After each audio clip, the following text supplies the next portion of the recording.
Hi കൂട്ടുകാരെ, ഞാൻ ഇന്ന് പപ്പടത്തിന്റെ ചമ്മന്തിയാണ് ട്ടോ കാണിക്കണത്. എനിക്കിപ്പോ ഇത്തിരി ചമ്മന്തി വേണമെന്ന് തോന്നി, അപ്പൊ ഞാൻ ചമ്മന്തി അരക്കാൻ പോണേ. വെളിച്ചെണ്ണ ഒഴിച്ചുള്ളി, വെളുത്തുള്ളി, ഇഞ്ചി, കൊല്ലമുളക്, ഇത്ര സാധനം ഇത് ഈ വെളിച്ചെണ്ണയിലിട്ട് വാട്ടിയെടുക്കണം. കുറച്ച് വേപ്പില.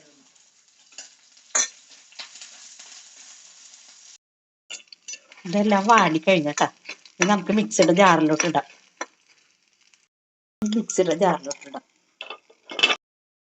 തേങ്ങ ഇടാം, സ്വല്പം പുളി ഇടാം, സ്വല്പം ഉപ്പ്.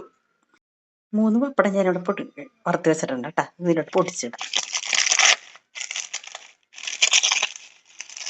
അടിച്ചു കഴിഞ്ഞാട്ടാ ഈ പപ്പട ചമ്മന്തി റെഡി ആയിട്ടാ. എല്ലാവരും ഉണ്ടാക്കി നോക്കണം കേട്ടാ. കറി ഇല്ലെങ്കിൽ പെട്ടെന്ന് ഉണ്ടാക്കാൻ പറ്റിയ ഒരു ചമ്മന്തിയാണ്.